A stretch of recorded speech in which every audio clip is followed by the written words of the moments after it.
diri kita sendiri. Kemudian kita menguasai anak-anak kita, keluarga kita. Kita menerapkan bagaimana Nabi SAW mengajar dalam bab tarbiyah.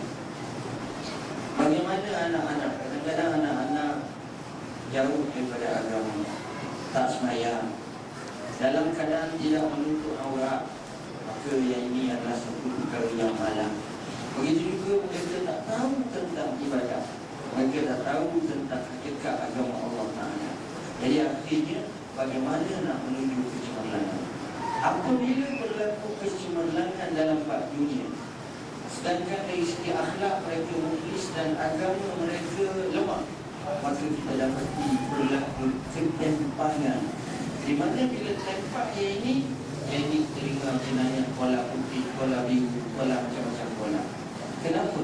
Kerana mereka ini hanya tidak begitu seimbang sekadar dalam luaran semata-mata, sekadar zahir semata-mata, tapi dalam makna adil. Jadi Islam datang dengan kedua-duanya. Allah. Terima kasih kepada Ustaz. Jadi itulah perempuan yang dirahmati Allah. Kalau penting yang dapat kita sama-sama kongsikan pada malam ini, bagaimana untuk kita menjadi umat yang gemilang, sebagaimana yang dikatakan oleh Nabi SAW yang telah disentuh oleh Al-Fadhil Dr. Zulkifli. Ilmu tak cukup sekadar ilmu, istilah diamalkan, ilmu diamalkan kemudian secara infak.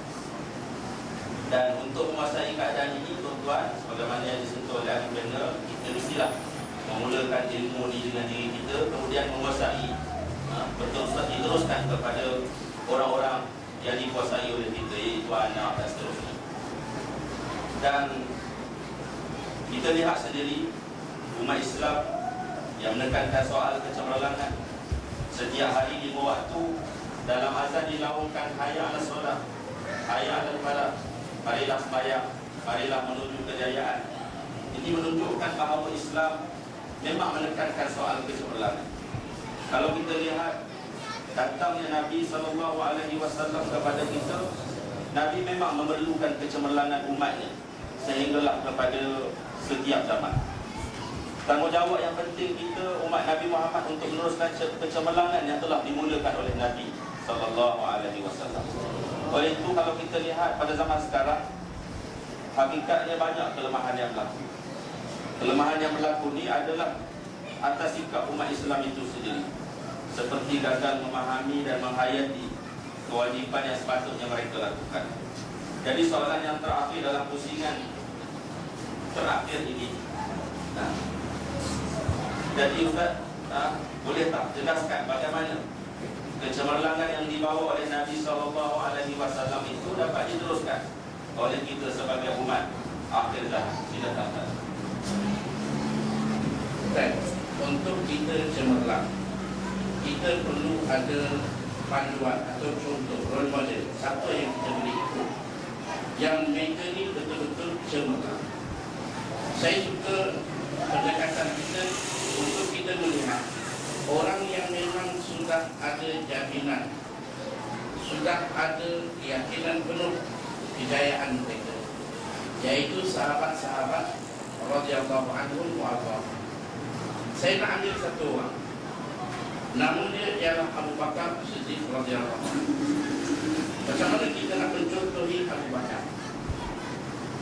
Dia telah menunjuk satu tahap pencapaian yang cukup hebat, sehingga dikatakan lawuzina iman Abi Bakri bi imani hadhihi ummah la rajahat. Kalau ditimbang iman Abu Bakar dengan iman umat, berat lagi iman Abu Bakar.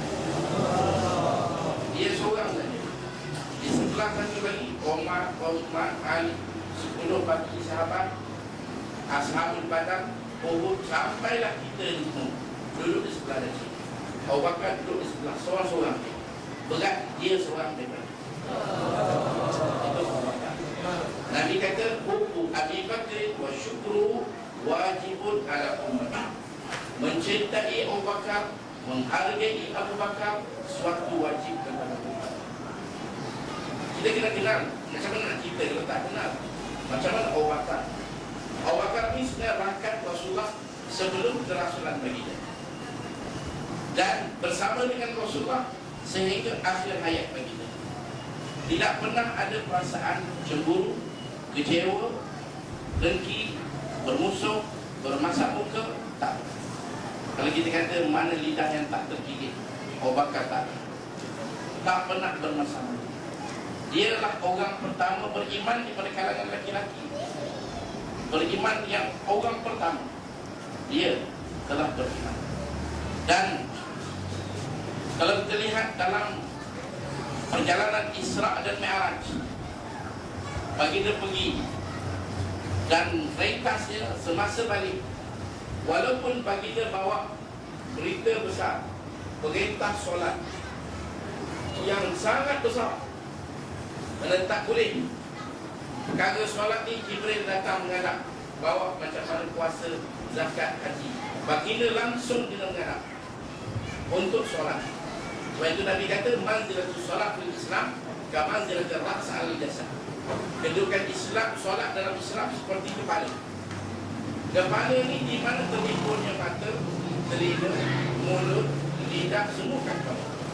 Bahkan nyawa kita pun, kalau kita tanya doktor-doktor bedah, bila dia nak pindahkan organ, dia akan pastikan. Saya tanya satu doktor macam mana buat. Dia kata mula dulu kita ingat bila terhenti pernafasan, rupanya terhenti belum mati lagi. Jantung berhenti daripada denyutan pun belum mati lagi. Di langkah akhir sekali mereka jumpa, belum jumpa lepas, iaitu bila mati otak. Otak ni kepala. Nabi kata kepala ni, kepala beginilah kepentingan kepala pada badan. Begitu solat kepentingan dalam Islam. Sebab itu baginda kena naik.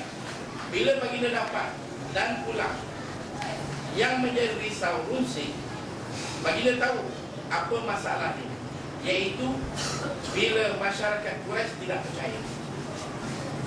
Walaupun baginda boleh buktikan, memang baginda telah buktikan, perjalanan yang biasanya sebulan pergi sebulan balik, baginda telah buktikan. Apabila ditanya sampai soalan yang rumit, yang tak ada orang terfikir, antara yang disebut dalam kitab sejarah, baginda ditanya tentang tiang masjid Baitul Maqdis, seberapa tiang. Mana ada orang pergi dia tiang, lebih-lebih lagi pergi malam balik dalam masa yang sama. Tapi itu soalan dia. Kalau tak jawab, tak tepat, tak tahu, mudah nak dikatakan ini penipu.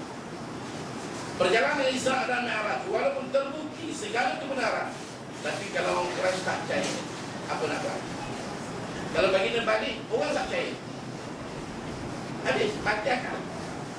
Baginda mengadu pada Jibril, baginda mengadu, mengeluh. Bila keluhan, aduan ini, macam mana cara Jibril nak pujuk, nak tenangkan baginda, nak tenteramkan baginda, iaitu dengan Abu Bakar. Sayusaddiquka Abu Bakr. Ini yang penting. Kalau orang tak percaya, orang tolak, tak apa. Yang penting Abu Bakar percaya. Dalam sejarah, perkata gelaran As-Siddiq, gelaran tertinggi selepas Nabi-Nabi, Rasul-Rasul, gelaran As-Siddiq paling atas. Diberi bila Abu Bakar dapat As-Siddiq, dia dapat ketika orang tak percaya, ketika orang tolak. Ada yang nak masuk Islam pun keluar balik, sukar nak percaya perjalanan pergi dan balik pada satu malam. Tapi Abu Bakar cemerlang dengan gelaran As-Siddiq. Abu Bakar dipilih menjadi teman baginda dalam Qur'an.